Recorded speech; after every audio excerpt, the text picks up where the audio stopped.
dia. No Opinião Minas de hoje, vamos conversar com a coordenadora geral do Seminário de Patrimônio Cultural e Imaterial, a Paloma Goulart, e com o integrante da tradição musical centenária da família Giga, o Célio Giga. Nós vamos falar sobre a primeira edição desse evento em Minas Gerais. Paloma, Célio, bom dia. Bom dia. Obrigado pela presença aqui no Opinião Minas. Paloma, é o primeiro seminário do Patrimônio Cultural e Imaterial do Brasil. Sim, é o primeiro seminário nacional. Nacional. E nós estamos realizando com a mobilização de várias instituições, né? E, na verdade, é a primeira edição em Minas Gerais também, já aproveitando desse estado ser o estado onde a gente tem a maior diversidade e também quantidade de expressões do patrimônio material. O evento começa amanhã, vai até que dia, hein, Paloma?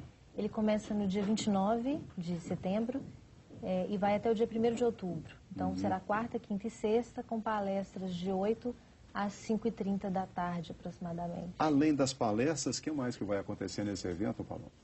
Nós teremos palestras com representantes de todo o país, né? Teremos a participação do público também, representantes das culturas populares, de mestres, de tradições. Nós teremos também uma formulação ao fim do evento de um documento resultante desse seminário, que é um documento propositivo, na verdade, de diretrizes até para proposição de discussões sobre políticas públicas, sobre diretrizes para o setor do patrimônio cultural e material.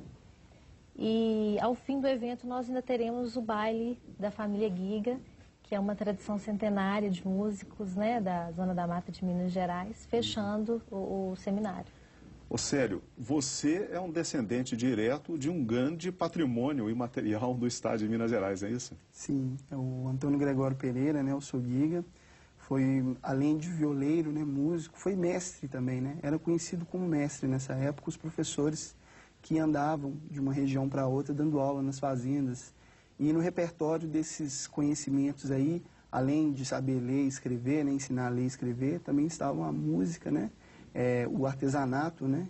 O artesanato lá na região é um artesanato que é feito com taquaras, né, onde se fazem os forros da casa, né, e a esteira de carro de boi, balaios, enfim. Quando e onde foi a atuação do seu Giga, hein, Célio? Sobretudo na Zona da Mata de Minas Gerais. Ele nasceu em São João Nepomuceno, se casou, né, 2 vezes. O primeiro casamento dele foi em Cataguases. E ele veio subindo de São João Nepomuceno, passou por Cataguases, Ubá, Viçosa e chegou em Teixeiras, até que ele, né, ele ficou até o final da vida em Amparo do Serra, que é perto de Viçosa e Teixeiras. O seu Giga se destacou principalmente por quê? Ele se destacou principalmente pela música, né? Além de músico, como eu te disse, ele era também um agente cultural, né? Um mestre mesmo, uma pessoa que era conhecida, era chamada para poder até arrumar casamento para os rapazes, né? Porque ele era preceptor, né?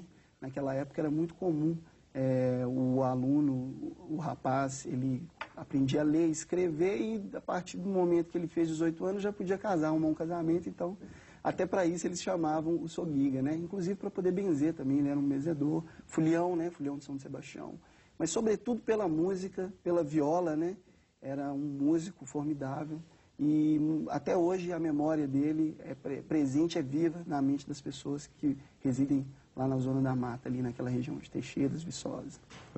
Paloma, a gente está completando 10 anos da lei que instituiu o bem imaterial no Brasil, não é isso? Acho que, se não me engano, foi no dia 4 de agosto de 2000, né?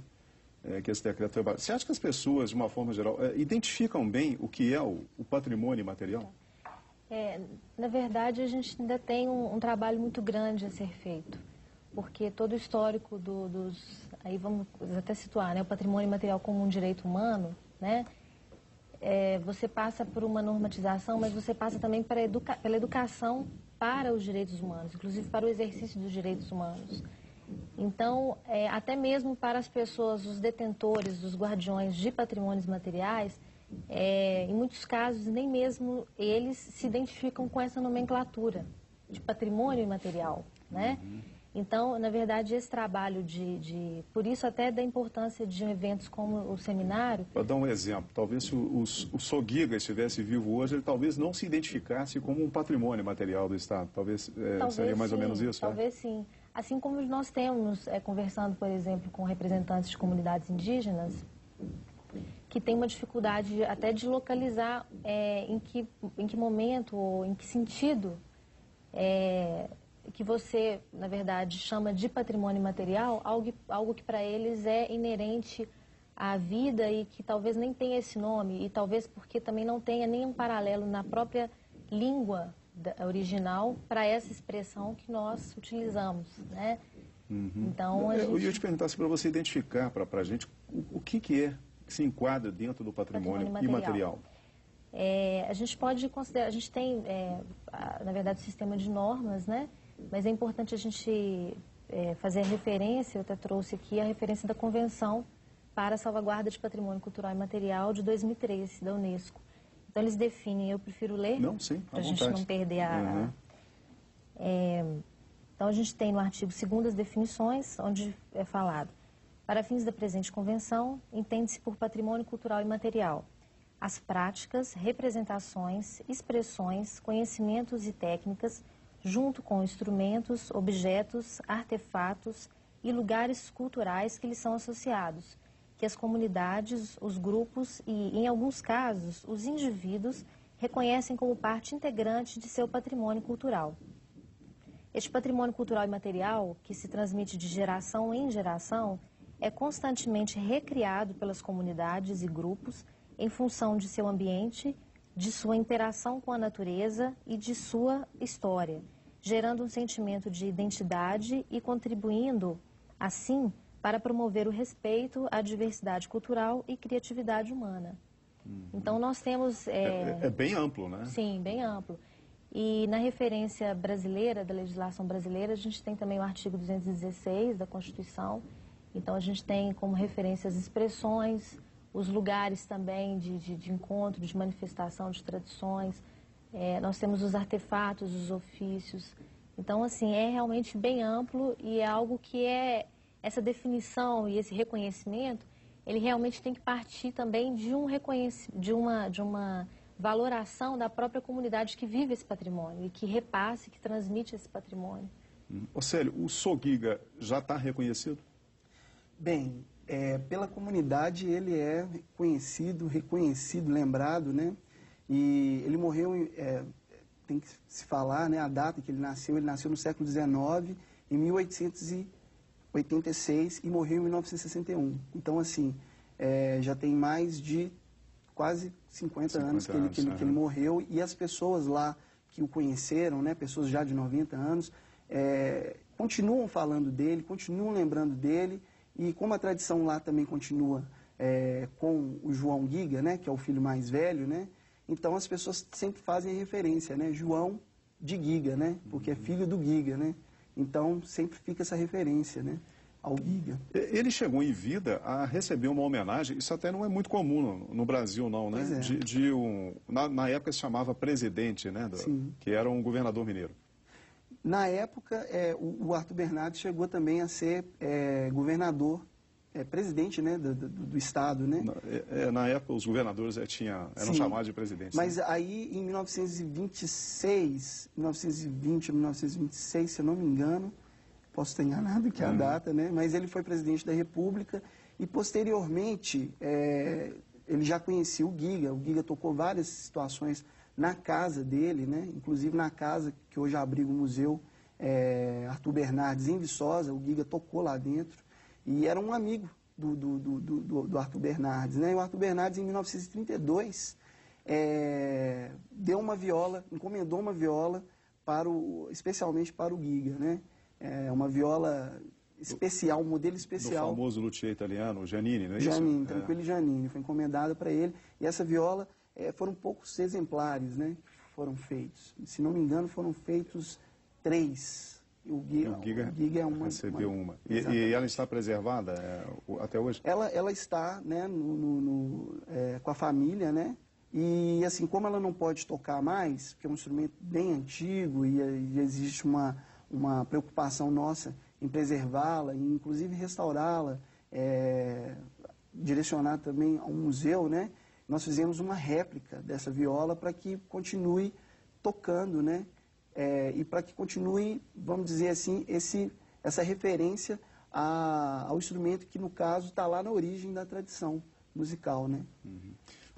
O Paloma, o Célio já disse aqui, quer dizer, que o Giga é um patrimônio material, né, amplamente reconhecido, principalmente na região onde ele viveu e atuou, mas oficialmente ainda não é. Na verdade, a gente tem esse trabalho que foi feito de levantamento de memórias, né, da tradição, dessa tradição musical. Ela teve apoio de várias instituições, inclusive do IEFA, né, em Minas Gerais, que é a instituição responsável pelo reconhecimento dos patrimônios culturais e materiais, dentre outras funções. E a gente ainda não tem o registro como patrimônio imaterial.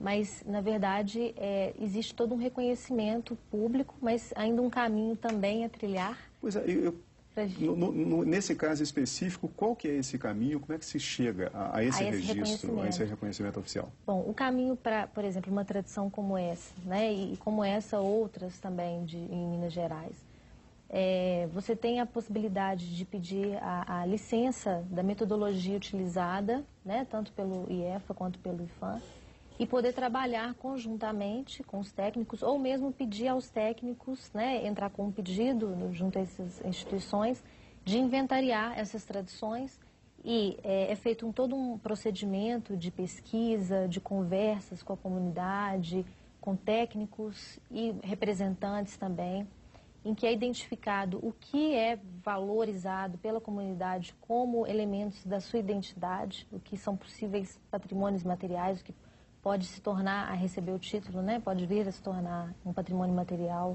com esse título, ter esse título. Então, a partir desse inventário é feita uma análise, existe uma comissão que analisa esses elementos e esse pedido pode ser deferido ou não, né? Com possibilidade de recurso, para esse registro enquanto patrimônio material. Esse registro, ele se dá através da inscrição de alguns livros. Nós temos livros para inscrição dos patrimônios materiais. Existem, a princípio, quatro livros, mas a legislação permite abrir outros livros para patrimônios materiais não enquadráveis nesses 4 existentes. E, a partir desse registro, é feito também um plano de salvaguarda da tradição, que é Não só reconhecer, como preservar, como preservar. Digamos assim. E, na verdade, fomentar e estudar junto com a própria comunidade meios de aquela tradição se manter ou ser repassada de geração para geração, mas não aí é muito importante ressaltar, não no sentido de engessar a tradição, porque... que na própria lei que você disse aí, quer dizer, a coisa vai mudando com o tempo, né? Sim. O registro, ele é como se fosse uma imagem fotográfica naquele momento da tradição. Então, o plano de salvaguarda, ele é discutido com a própria comunidade, que talvez até aponte situações de mudança para a própria tradição. No segundo bloco, Célio, nós vamos falar sobre isso, né? Porque eu estou aqui com esse belíssimo exemplar que já garante essa salvaguarda aí do trabalho do Sogig. E eu queria saber de você também o que é que já está preservado aqui em Minas Gerais e o que é que está vindo por aí no futuro, tá bom, Paloma? Nós vamos agora para o nosso intervalo. Em instantes, voltaremos a conversar com a coordenadora geral do Seminário de Patrimônio Cultural Imaterial, a Paloma Goulart, e com o integrante da tradição musical centenária da família Giga, o Célio Giga. Opinião Minas volta já.